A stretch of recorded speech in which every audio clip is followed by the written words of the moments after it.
Hello and welcome back to Lorcana Villain. My name is Baker, and this is week 2 of the Set Championship Showcase! Quite a lot of lists and a lot of pictures to get through today, so we're going to start the slideshow of the pictures that you guys have been sending me if you came first in a Set Championships. And yeah, there's a lot of lists. We've got over 50 to look at today. Part of that's on me for the week 1 deck lists. I missed a few, so they've been carried over to this week's. So yeah, we've got quite a lot to look at. It's a pretty good balance of meta decks and then some meta decks but with a little bit of spice in there, and then just some very fun decks, the sort of stuff that we don't see very often. So hopefully there's something for everybody. The more meta your deck is, the less time I'm probably going to spend talking about it. Of course, we will put a spotlight on every single player and your achievement for coming first in the Set Championship. But the more meta your list looks, the least amount of time we're likely to spend on it. Of course, we'll zone in on those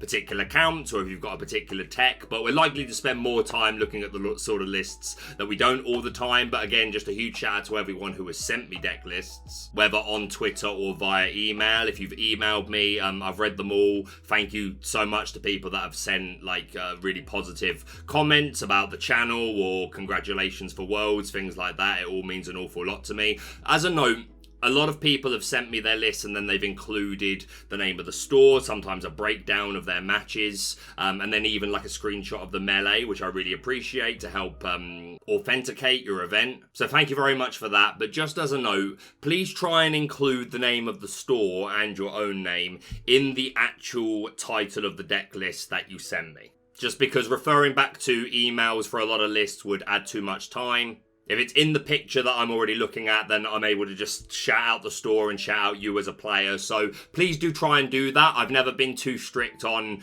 if I've been submitted a list and not all of the criteria that I set has been met. I've never been stingy. I've never been like, oh, well, they didn't include this, so I'm not going to show your list. I've always tried to show everybody's. But do please try and keep it to Dreamborn form if you can, and put your name and the name of the store in the picture that you send me. But again, thank you so much to everybody that sent me their lists. We're going to finish on this picture here. We have Natalie, who is 9 years old, Set Champion. You absolutely love to see it. The first video we opened up with Bradley, who is 11.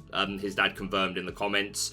Something of an extraordinaire over here in the UK. And here we have Natalie, 9 years old, taking down a Set Championship. So of course we're going to be starting off with her list. A shout out to the channel sponsor, Cardmarket. If you're looking for Lorcana singles at competitive rates, then check out Cardmarket. But let's take a look at some Set Championship winning deck lists. So yes, we're going to be starting off with 9-year-old Natalie's Amber Amethyst Hyper Aggro deck. Super scary, taking down a Set Championship. Well done, Natalie. And this list looks absolutely terrifying. I have had a few people send me junior deck lists, sort of emails saying, oh, hey, these are my kids' deck lists. They didn't win, or maybe they made top 8 or didn't even make top 8. But I did say, please send me a junior deck list, whether they won or not, and I'll try and highlight as many of them as I can. But yeah, Natalie going all the way. So quite deservedly taking up the first spot of today's Set Championship Showcase. We all gas, no breaks. Know what I mean? As Jacob Fatu would say.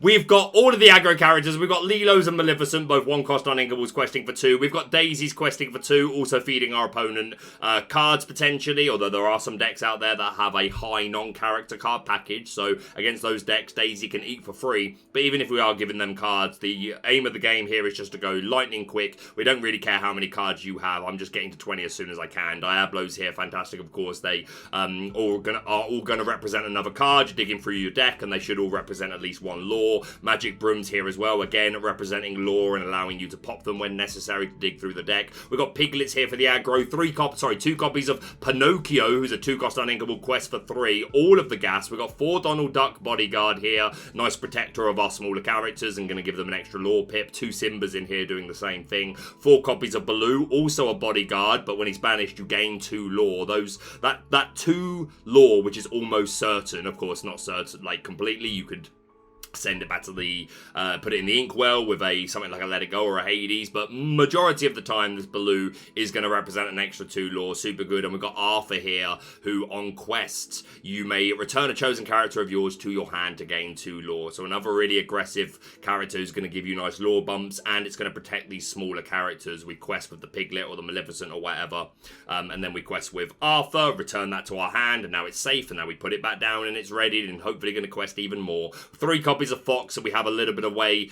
We do have some ways of combating the board if we really need to, and again, just the bounce effect is going to help keep characters safe. 3 white roses for that lore gain. 2 copies of the Genie to draw us cards, be an evasive threat. If they don't have the answer, then this Genie can run away with lore. 4 goat, of course, for that passive lore gain. They're all going to represent at least 2 lore most of the time, and potentially more along with the foxes. We've got 4 gathering knowledge and wisdom for more lore bumps. 2 friends to find cards. 2 copies of Bosses on a Roll, which was my second ever reveal card. Love whenever I get to see this card in decks. Look at the top 5 cards of your deck and rearrange them as you like, whichever ones you want to the bottom or the top, so influencing your next few turns of draw, and it gives you a 1 lore bump just for playing it. And 2 copies of Show Me More. Each player draws 3 cards, like we mentioned earlier concerning the Daisy. We're not all too fast if our opponent's drawing a lot of cards. We're just going quick, so this is a way that we can give ourselves a bump in card resources, make sure we're playing to the board and trying to just get to game before they get to the point of ink where they can play their removal cards, like their B-Preps, their Sisus, their Hades, Let It Goes, whatever it might be. So a super scary, hyper aggro deck. No surprise to see this taking a first place. Natalie, congratulations to you. And that was the only Amber Amethyst hyper aggro deck, so extra shout out to you, Natalie. We're going to move on now to Amethyst Steel, a very highly represented deck among the set championship winning decks that I have been sent. Again, the more meta your deck is, the least amount of time we're going to spend looking at it. We've gone for the 4/4/2 1-drops, 2 being the Chernobog's followers. We are a dock build, we're not playing rabbits. We do have genies and goats, which makes all the sense. Only 2 Elsa maybe seems a little low, but I don't think it's the worst decision in the world. 4 copies of that Giant Cobra, 3 library for our location of choice. Everything else here pretty standard, just a really safe mid-range deck that has the tools to beat most things in the game, so no surprise to see this doing well. Congratulations to you, Michael. Next up, John Jeffrey Luna, a very similar build. We've gone for 4 Bog, 4 Diablo, and 3 Broom. I do think this is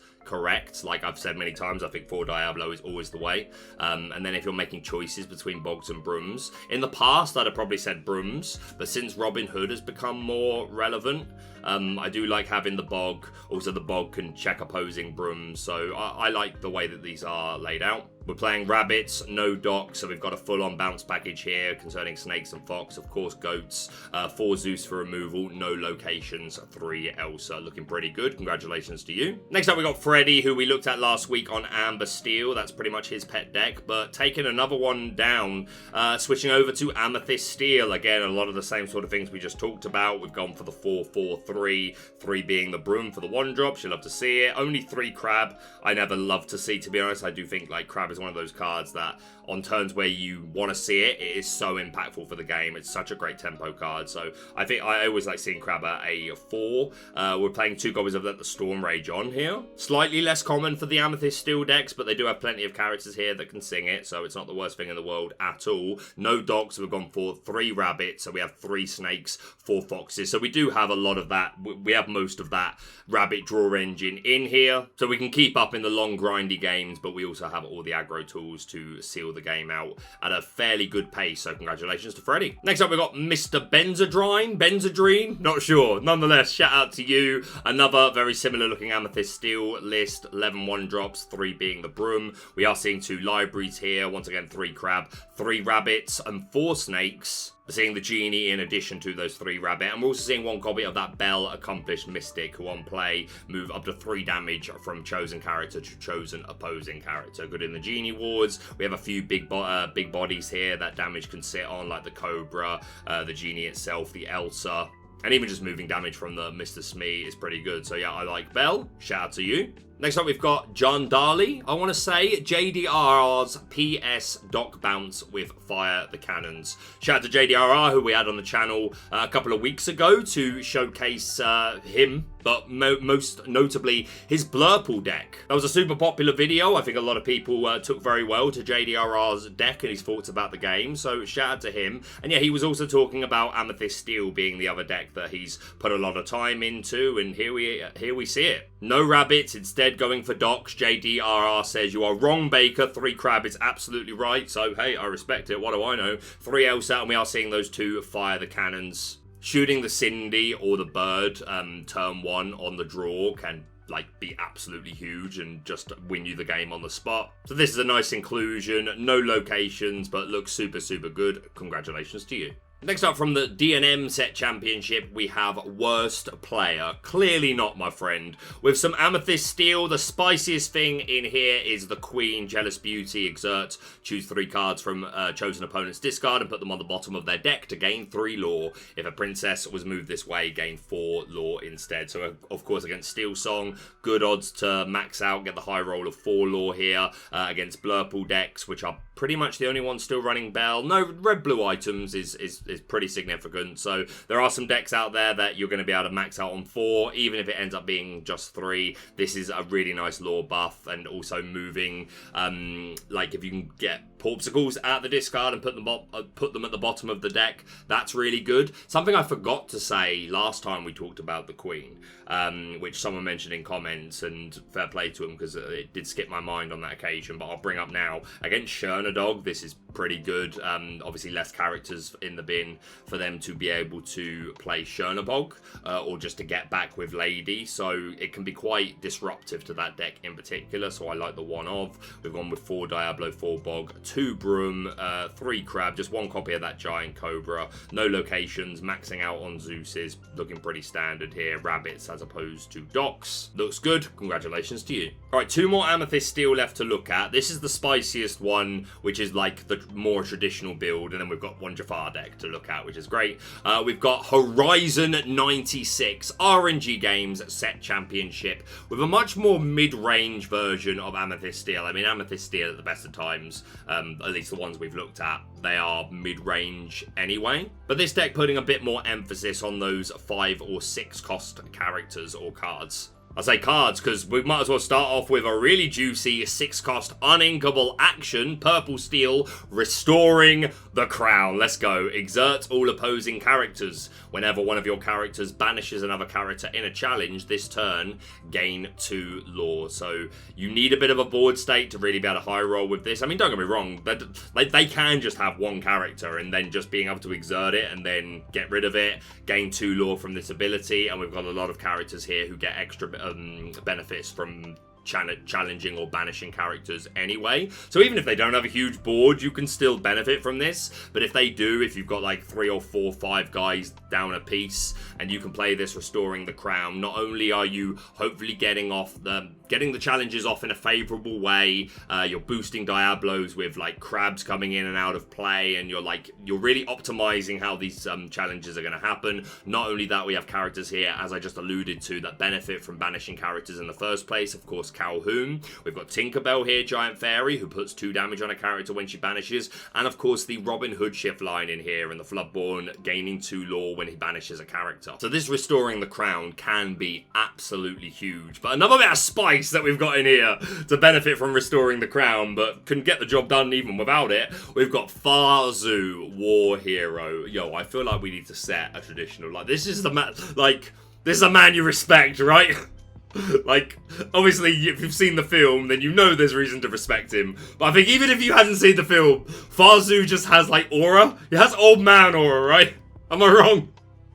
I feel like if ever Farzu is, in a top cut deck list, there needs to be a sign of respect. And I'm going to give it here. 3 cost Inkable, 2/3 questing for 1 training exercises. Whenever one of your characters challenges another character, if it's the second challenge this turn, gain 3 lore.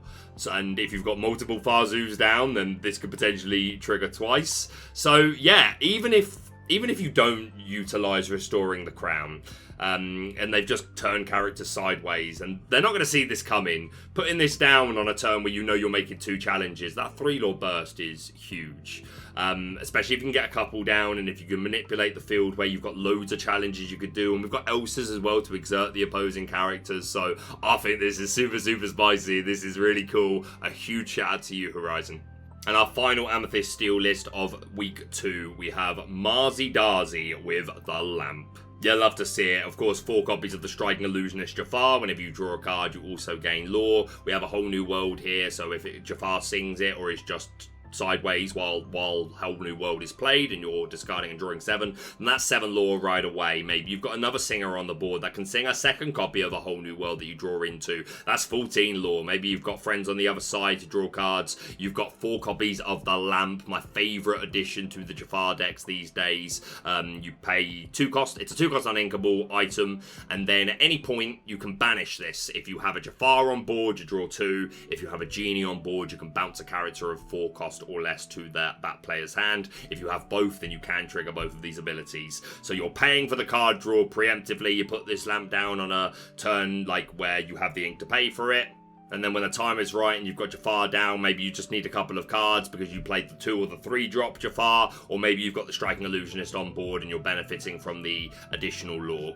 Absolutely love it. Our shift targets 4 copies of the Royal Vizier, who gains evasive during your turn on a 3/2, very relevant, and 3 copies of the new Aspiring Ruler, who's a 3 cost 3/2 quest for 2, and on play you give a character Challenger 2. So we're seeing these played in addition to 3 copies of Crab, which I do really like. Like, these Jafars are great.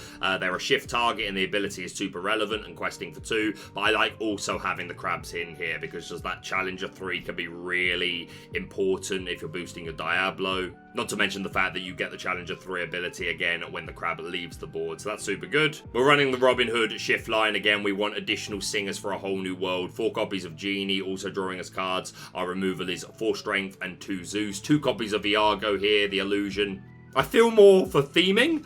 We don't have a Peter Pan shot. We have no way of giving this rush. No way of ramping to it. It's still just like a solid card, right? And hey, Iago should be in the Jafar deck. So you get style points as well. A huge shout out to you, Marzi Darzi. Let's move on now to the Ruby Amethyst lists. Again, I'll point out the particular counts of certain things and maybe less often seen techs. But the more meta you are, the least time we'll spend. But starting off with Chad King. Congratulations to you, buddy. We've got a 2-1 split of ladies in the favour of Medusa. We are not playing Shark, but we are still playing that Peter Pan Shadow Finder. Still good against anything with evasive, most notably Diablo. It's also going to give rush to our Genies. But yeah, most notably as a Diablo answer, I think it's super solid, so you love to see it. We've got a 4-4 lineup of 1-drops, and we're playing 2 Kuzco as our 2-drop. This could quite easily be a Queen of Hearts. If you're expecting a lot of Steel Song or a Flynn Rider, if you're expecting a lot of Ruby Sapphire, but Kuzco is just a super great consistency card. Cards like Kuzco and Diablo are just so good even in the later game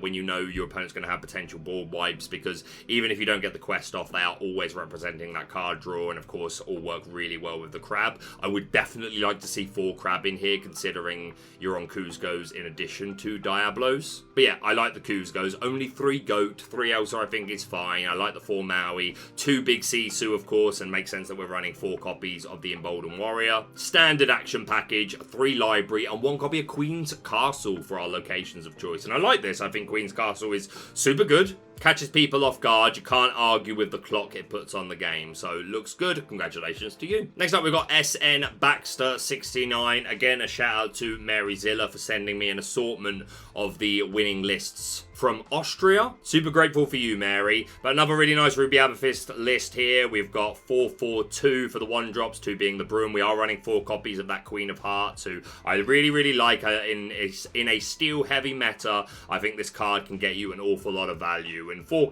copies is a lot. It's not great to draw into later on in the game, but it can be really important to see on turn 2. So I like it. Only 2 snakes I think is perfectly fine. I've said before, I think you can run 4 rabbit and 4 fox, and maybe even like less than. I only ran 1 at the Ravensburger event, and that was fine for me, but 2 is perfectly fine. 4 Elsa, only 3 Maui, 2 split of ladies, only 3 B prep I'm not a huge fan of, but 4 library. The rest of the list overall looking looking really, really good. So shout out to you. Next up on Ruby Amethyst, we've got Zenon, an incredible player, multiple high placements at Disney Lorcana challenges, and a really nice guy. And he's wrote Happy Mother's Day. What a great lad.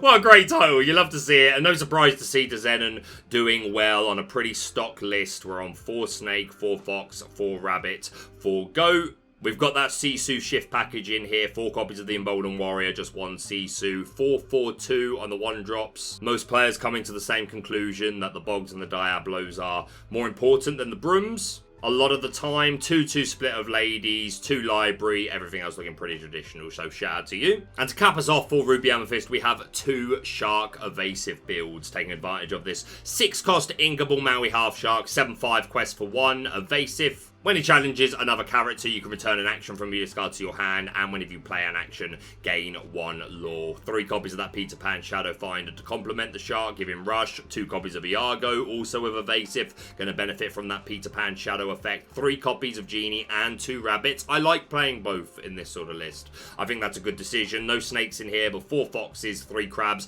We are playing 4 copies of that Lumiere, who gives +1 strength to all of your characters. Can be beneficial for challenges, but most notably against the Ruby decks, you're going to keep important characters like Peter Pan and Genie out of Brawl and Big Sisu range, so you love to see it. 4/4/2 1-drops. 2/2 split of ladies, which is rare to see in the Shark builds, but I really like it. A mesh up of the stock and Shark builds. 3 Elsa, 3 Brawl, of course, 2 Pirates Live to complement the action package and go with the Sharks. 4 Library, only 3 B Prep. I think like you can get away with it in a Shark build, because hopefully you're going to be getting them back. And you don't need a huge action package, right? Just getting back a 1 Brawl, even if you then just ink it, that's good. Get back Friends, that's incredible. And if you're getting back Pirates Life, then that's super powerful. So, really nice looking list. Congratulations to you, Vino. And our final list to look at, Broccoli and Magic by Gable. Another shark list. But some spice in here. So, the sharks, the Peter Pan Shadows, the Genies.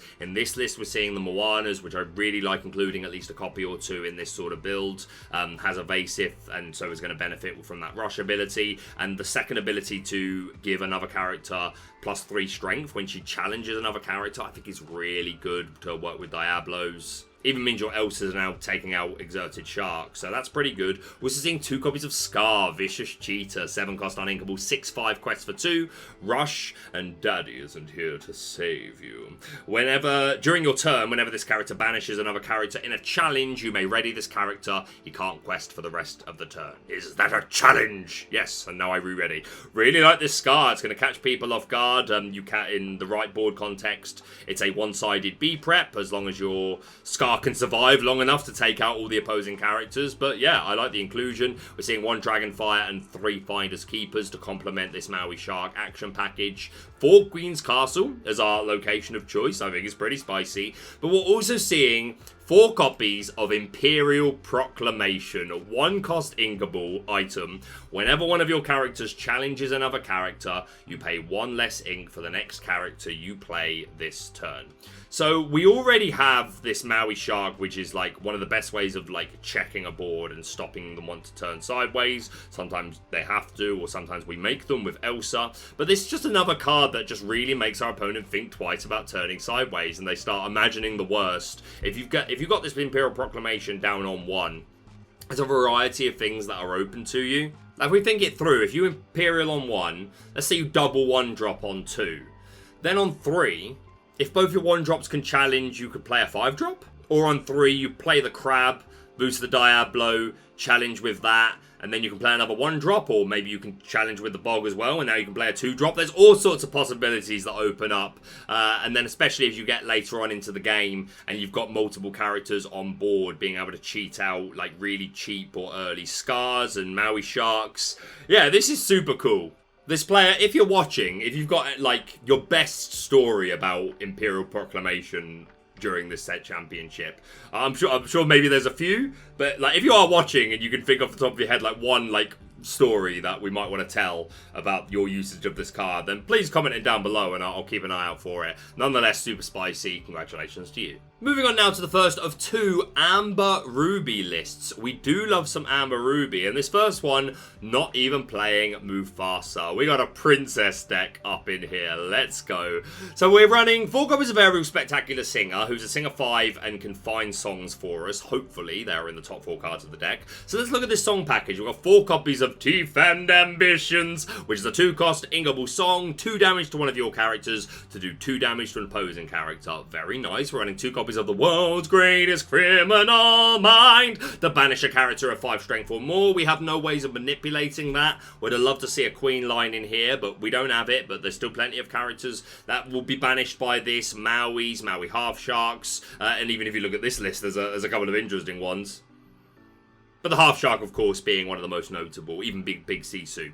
We got 4 copies of Be King Undisputed, 4-cost uninkable song. Each opponent chooses and banishes one of their characters. So the Lady Tremaine effect on a song. We've got 4 copies of Yo Ho, a pirate's life for me to steal that lore. We've got 4 copies of, I can't remember the tune to Look at This Family.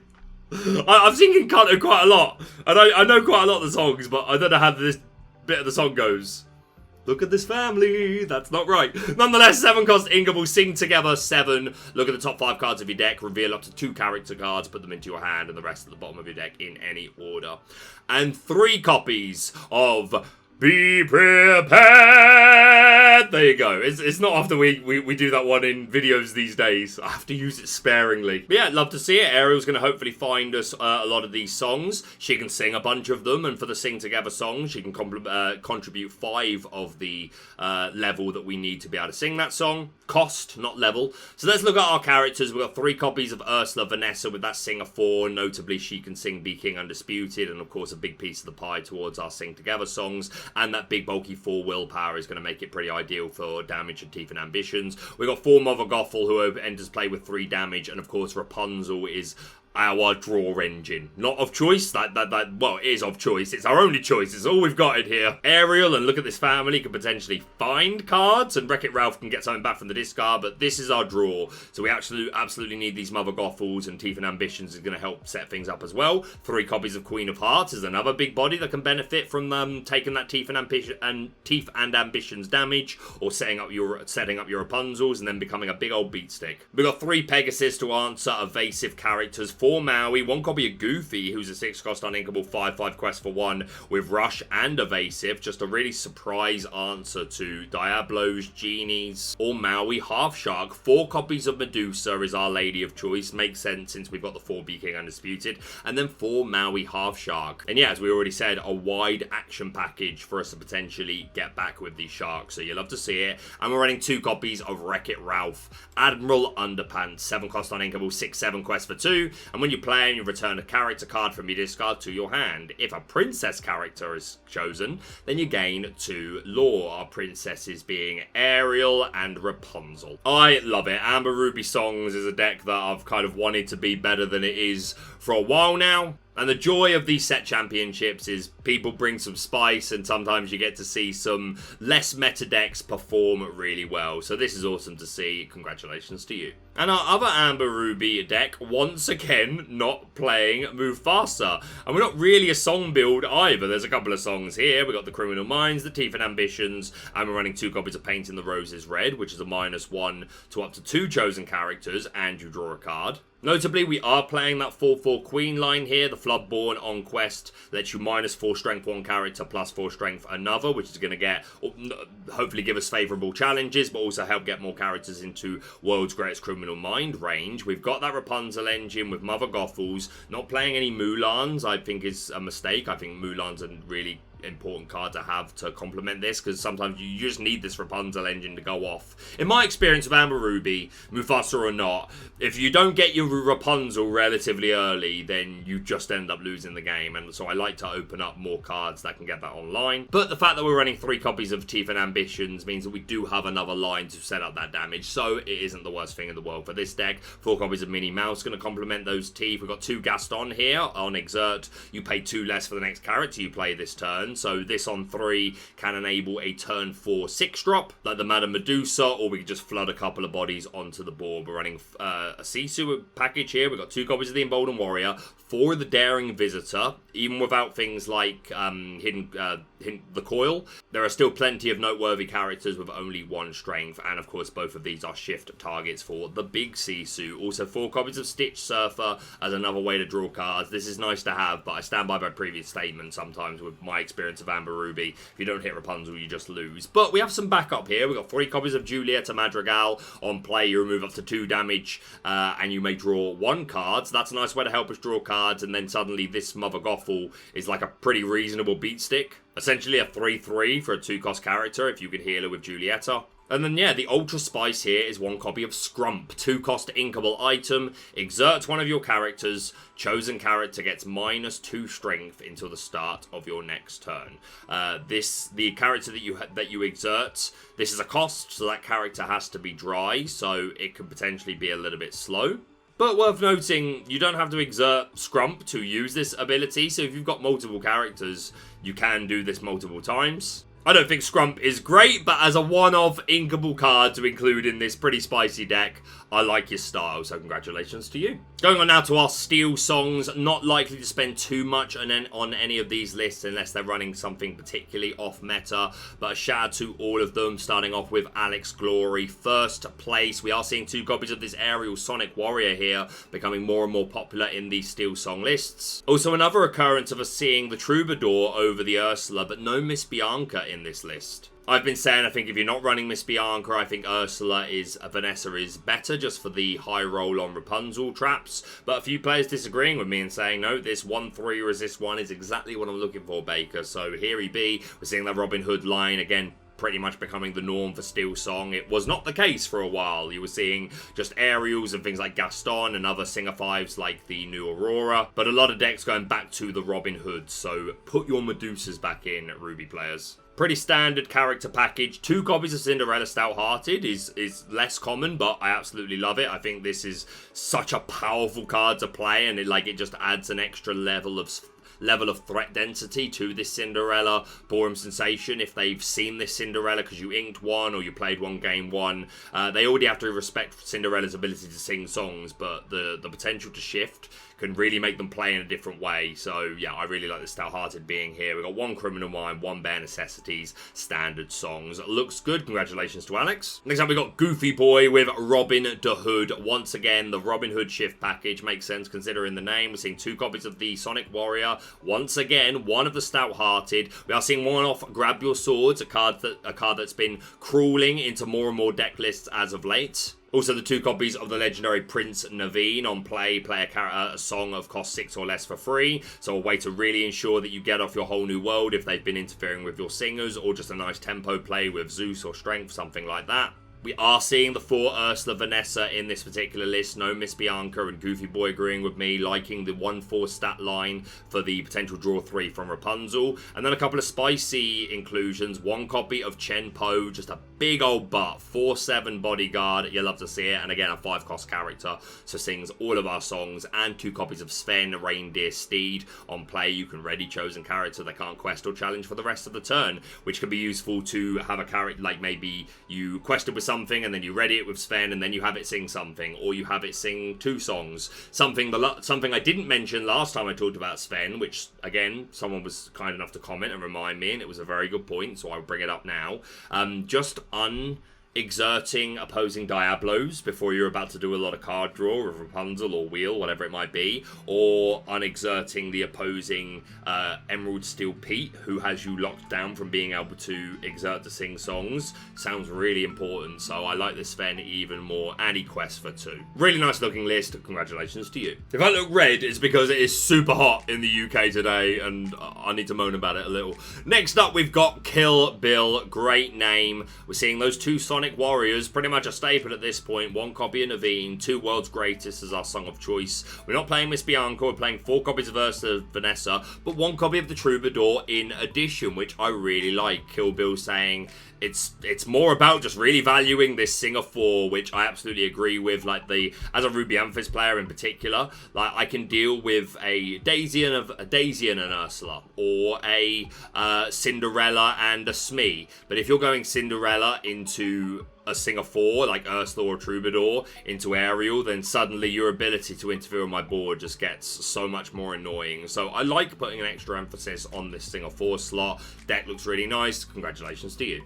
Next up, we've got Bennett, friend of the channel, incredible player, known really as an Amber Emerald enthusiast, enjoyer, but this time opting for some Steel Amber, but not a Steel Song variant. We're super aggro. We've got Strengths and Storms for removal and 1 copy of World's Greatest, 2 Chenpo, 3 copy of that guard dog Pluto to be a bodyguard for our aggro characters. Rapunzel and 4 Doc are our draw. 3 copies of Penny, who I really like on play. You can remove up to 2 damage from a chosen character, and then they gain resist 1 into the start of your next turn, so remove some preliminary damage from a Daisy, or maybe you make a chat, or removing it from the Smee is probably the most consistent way that this penny gets value, or just any of our big bodies like Pluto, Chenpo, and Lawrence, and this penny quest for 2, so you'd love to see it. Aggro characters, of course, like Piglet, Lilo, and Daisy Duck. And then some locations. We've got 4 copies of Neverland, which is just a 1 cost 1/4 1 passive lore gain, so just again creating that 2-pronged attack,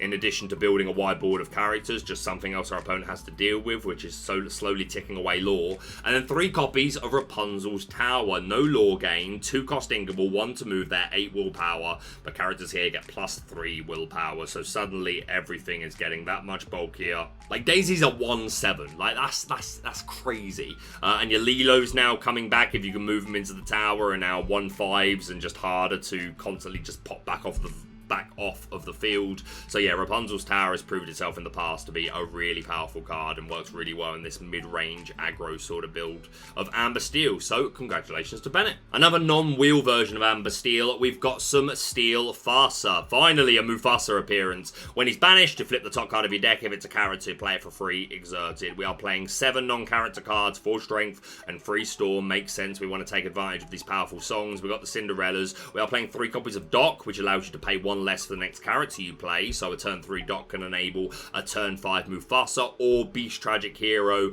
or Chenpo, which can be really great for just protecting if we went a really aggro early line like Daisy into Piglet, into Doc, then a big questing turn and Chenpo hopefully going to protect them. We've got 4 Docs for additional draw. We've got 2 Helga Sinclair with that 0/4 Challenger 3 and Evasive during your turn, which can be great for Diablos, and we're seeing 3 copies of that Aspiring Ruler Jafar as well, so suddenly we're hitting for even higher damage, and like this Helga Sinclair can take out a Genie, something like that. And then 2 copies of Cinderella Stout-Hearted. Of course, we've got the shift option, but we'd love to hit this with a Mufasa. So great to see a Mufasa build doing well. Congratulations to you. And then 3 more classical wheel variants. We've got Wiggle Woos. We see the Robin Hood line. We see the Ursula Sonic Warrior. Once again, 2 copies of the Cinderella Stout-Hearted. We see the full Troubadour, but no Miss Bianca. So plenty of players saying that even without Miss Bianca, Troubadour is the way. And for a moment, I thought this was just 3 Rapunzel, and I was going to go off on a spiel about, like, oh, I can see the way of thinking. This card gets a lot worse when you're against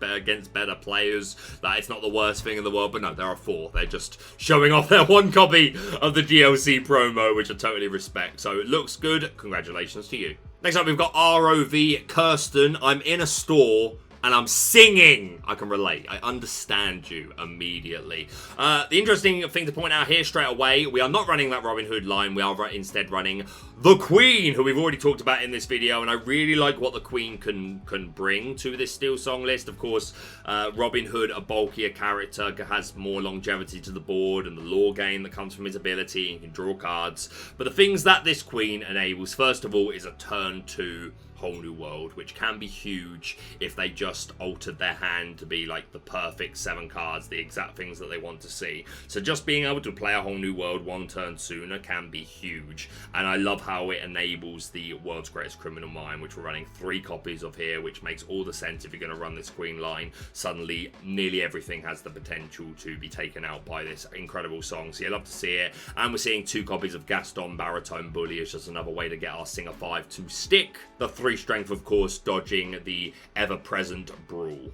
We're seeing 4 Troubadour, but for the first time, he is backed up by 2 copies of Miss Bianca, who you can play for a cost of 4 if you have an ally in play. We got that 1 Sonic Warrior Ariel. Yeah, this list looks really, really nice. I am quite big on the Queen at the moment, so shout out to you.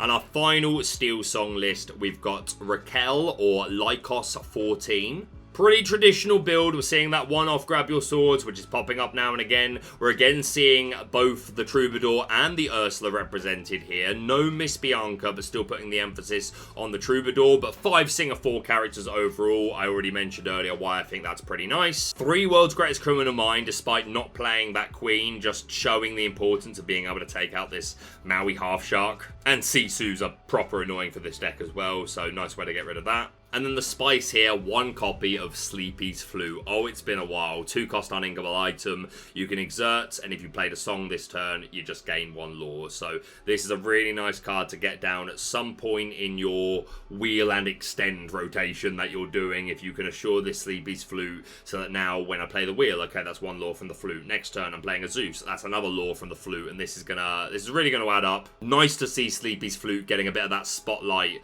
that was quite common back in Rise of the Floodborn era, so congratulations to you. And for the sake of time, this is going to be the final list we look at today. I have not covered Blurple, EA Tempo, Red Blue, or Emerald Steel, but I have done the majority of the list I was looking at. I'd rather just include them in the next video so that they don't get watered down too much. So this is going to be the last one for this video, and ending off in style with some Ruby Steel. We've got Snake Chips here. One of the big bosses in this deck is the new Ruby Steel Mufasa Majestic Dragon. 5 cost Inkable 4/4 quest for 1. Whenever one of your characters challenges, they gain resist 2 during that challenge, and during your turn, whenever one of your characters banishes another character in a challenge, gain 2 lore. So challenging, very much the name of the game here, and we've got some super good challengers like the Calhouns. We've got the Goofies here for lore burst, of course Maui with that challenger. Jafar's to give us nicer challenges. Also 2 copies of Sheer Khan. Whenever one of your characters challenges another character, gain 1 lore. So you've got the Mushu and the Sheer Khan down. That's even more lore burst for you.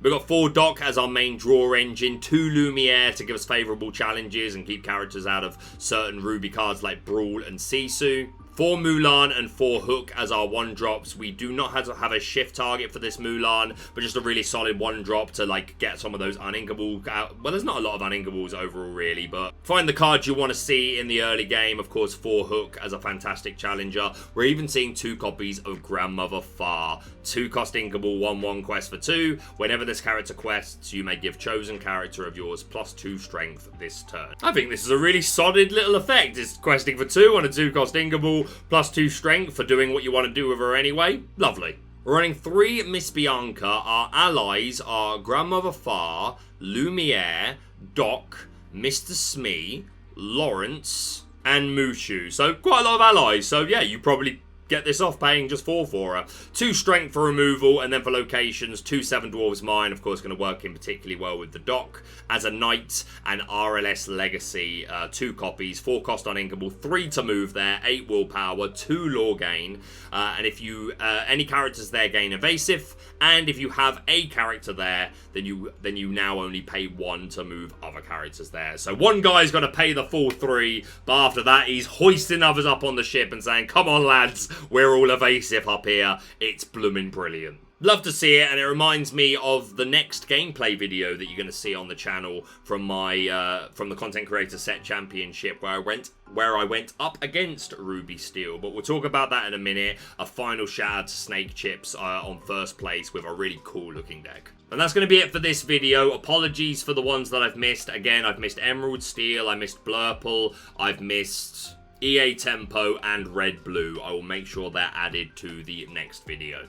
But yeah, a shout out to all the players that sent me their lists. Great to see a nice mix of meta and then some fun stuff to talk about. But yeah, a little bit of admin. Shout out to everybody that checked out the last video on the channel, which was my round 2 matchup at the Content Creator Set Championship up against Harlan Sweet. And it was great to have Garrick's Lorcana lair and Brent Mackay come on into the lair to cast that match for me. Very grateful for them. Didn't expect them to steal my lair, but as you can see, we got it all taken care of. Agreements and deals were made. I believe Garrick is stealing my voice for a day, and Brent Mackay, I'm not exactly sure. He said something about a desert and an umbrella. I'm not sure, but nonetheless, we got the lair back. But yeah, I wanted to mention my round 3 game in the Content Creator Set Championship was against Ruby Steel. I was able to take the 2-0. Unfortunately, half of that footage is corrupted. I was going to potentially upload like just one of the games, but I don't think it's worth it overall. I'll give a shout out to the player in the next video. I have at least an image of them, but unfortunately I won't be able to show round 3. I was up against Ruby Steel, so that sucks. I would have loved to have shown that. I was able to take a 2-0, but never fear, because in round 4, which was the decider match for who would make top 4, I was once again up against Ruby Steel. So you're not going to be denied that particular matchup. And the next matchup has once again been casted by 2 fellow casters and content creators. I'm not going to say who that is now, but when that video comes out very soon, you shall see. But yeah, if you haven't checked out the match with Harlan Sweet, it'll be linked below. Go check it out. But that's it from me for now. Thank you so much for watching. If you're brand new to the channel, please subscribe for all things Lorcana. Hit that like button to show your support, and we'll see you soon.